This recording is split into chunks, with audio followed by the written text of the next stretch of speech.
आदरणीय साथियों प्रणाम। लोकसभा निर्वाचन 2024 के संदर्भ में इस वीडियो में हम मतदाता का घोषणा पत्र जिनका नाम अनुपस्थित, स्थानांतरित, मृत सूची में है के बारे में बात कर रहे हैं। प्रसंगवश यह भी जानेंगे यह सूची कैसे बनाई जाती है। इस सूची में शामिल मतदाता जब मतदान करने के लिए आते हैं तो क्या उनसे मतदान करवाया जाएगा? ऐसे मतदाताओं के संबंध में कौन सी विशेष प्रक्रिया का अनुपालन किया जाता है और इस घोषणा पत्र में कौन कौन सी प्रविष्टियां हैं जिसको भरना आवश्यक होता है। साथियों, अनुपस्थित, स्थानांतरित और मृत सूची के मतदाताओं को हम लोकप्रिय भाषा में ASD वोटर्स के नाम से जानते हैं। ए का मतलब होता है अब्सेंट यानी अनुपस्थित, एस का मतलब होता है शिफ्टेड यानी स्थानांतरित और डी का मतलब होता है डेड यानी मृत। ऐसे मतदाताओं की सूची BLO के द्वारा तैयार की जाती है। BLO यानी बूथ लेवल ऑफिसर। निर्वाचन के कुछ दिनों पहले BLO के द्वारा अपने मतदान केंद्र के परिक्षेत्र में VIS यानी वोटर इन्फॉर्मेशन स्लिप और दृष्टिबाधित दिव्यांग मतदाता साथियों को AVIS यानी एक्सेसिबल वोटर इन्फॉर्मेशन स्लिप का वितरण किया जाता है। तमाम कोशिशों के बावजूद जो स्लिप्स बिना वितरण के बच जाती है उनके बारे में बनाई गई सूची को ही अनुपस्थित, स्थानांतरित और मृत मतदाताओं की सूची कहते हैं। BLO को अपने स्रोतों से पता चलता है कि अमुक मतदाता अनुपस्थित हैं, अमुक मतदाता यहाँ से स्थानांतरित होकर कहीं और चले गए हैं और कुछ मतदाताओं की मृत्यु हो गई। उस सूची में इस पर्चियों में से यानी बची हुई पर्चियों में के समस्त नामों का उल्लेख किया जाता है और एक कॉलम में यथास्थिति संदर्भित किया जाता है कि ये मतदाता अनुपस्थित है या ये मतदाता स्थानांतरित है या मृत है। एक ही सूची बनती है साथियों और उसमें स्थिति के अनुसार अनुपस्थित, स्थानांतरित या मृत लिखा जाता है। ऐसे मतदाता प्राय प्रत्येक मतदान केंद्र पर पाए जा सकते हैं, इस बात का आप ध्यान रखिए। अधिकांश मतदान केंद्रों पर तो होते हैं। यह सूची आपको कैसे मिलेगी या आपको कैसे पता चलेगा कि आपके मतदान केंद्र पर ASD मतदाता है? जब आप सामग्री प्राप्ति केंद्र पर पहुंचेंगे और विभिन्न प्रकार की सामग्री के साथ ही आपको निर्वाचक नामावलियां भी मिलती है जिसमें चिन्हित प्रति भी होती है और अन्य प्रतियां भी होती हैं। उसी के साथ यदि आपके मतदान केंद्र पर ASD मतदाता है तो ASD मतदाताओं की सूची भी मिलेगी। आप सावधानी पूर्वक अच्छे से देख लीजिए कि क्या ASD सूची है। यदि है तो आप सजग हो जाइए क्योंकि इनके बारे में एक विशेष प्रक्रिया का अनुपालन करना होता है और कुछ दस्तावेजों में इनकी एंट्रीज भी करनी होती है। और यदि नहीं है तो कोई बात ही नहीं, जहाँ एंट्री करने की आवश्यकता आएगी वहाँ संख्या आप निरंक, शून्य या फिर आप नील बता सकेंगे। साथियों, ऐसे मतदाता अगर मतदान करने के लिए आते हैं तो क्या उन्हें मताधिकार प्राप्त है? तो इसका स्पष्ट उत्तर है जी हाँ। अनुपस्थित, स्थानांतरित, मृत सूची यानी ASD लिस्ट के मतदाताओं को एक निश्चित प्रक्रिया का पालन करने के बाद मतदान करने का अधिकार उसी प्रकार होगा जैसे कि एक सामान्य मतदाता को होता है, यानी ये EVM का उपयोग करके अपना मतांकन कर सकेंगे। तो यह स्पष्ट हो गया। साथियों, ऐसे मतदाता अगर आते हैं तो क्या करना है? चूंकि ऐसे मतदाता के पास VIS या AVIS तो है ही नहीं क्योंकि इन्हें मिली ही नहीं थी, तो फिर ये किसी अन्य सहायक के द्वारा या जो बाहर विभिन्न राजनीतिक दल स्टॉल लगाते हैं और वो भी पर्ची मतदाताओं को देते हैं जिसमें मतदाता का क्रमांक वगैरह लिखा होता है, तो ऐसी पर्ची वो लेकर आएंगे। तो जैसे ही अलग तरह की पर्ची लेकर आए तो वैसे भी पता चल जाएगा, कोशिश की जा सकेगी कि भाई ये ऐसी पर्ची क्यों लेकर आए, BLO वाली पर्ची क्यों नहीं लेकर आए।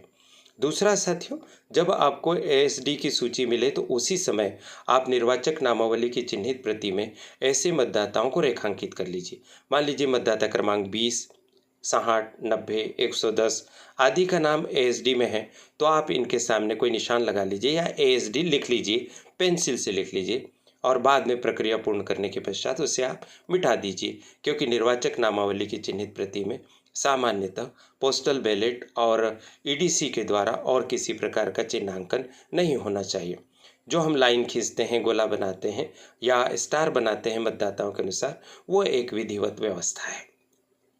तो ऐसे मतदाता अगर पहुंचते हैं तो स्वाभाविक तौर पर ये मतदाता मतदान अधिकारी क्रमांक 1 के पास पहुंचेंगे। मतदान अधिकारी क्रमांक 1 को ज्ञात हो जाने पर कि ये एएसडी के मतदाता हैं, उन्हें वो पीठासीन अधिकारी के पास भेजेंगे।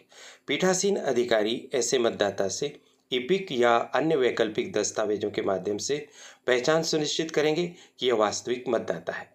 पहचान सुनिश्चित हो जाने के बाद इस घोषणा पत्र को भरवाएंगे, जिसको आप अपनी स्क्रीन पर देख पा रहे हैं। आइए पहले इसी को हम सिलसिलेवार समझ लेते हैं कि इस घोषणा पत्र को कैसे भरा जाता है। देखिए, बहुत ही सामान्य सी एंट्री है। मैं सत्यनिष्ठापूर्वक घोषणा एवं पुष्टि करता हूँ कि मैं वही व्यक्ति हूँ जिसका नाम सुरेश कुमार, विधानसभा क्षेत्र 190 बड़वानी अजजा के मौजूद तैयार मतदाता सूची जनवरी माह की प्रथम अर्हकारी तिथि 2024 के भाग क्रमांक 5 में दर्ज है। मुझे ज्ञात है कि निर्वाचन के दौरान प्रतिरूपण आईपीसी के 171D धारा के तहत चुनाव अपराध है। सुरेश मतदाता के हस्ताक्षर या अंगूठे के निशान जैसी स्थिति है। मतदाता का नाम सुरेश कुमार।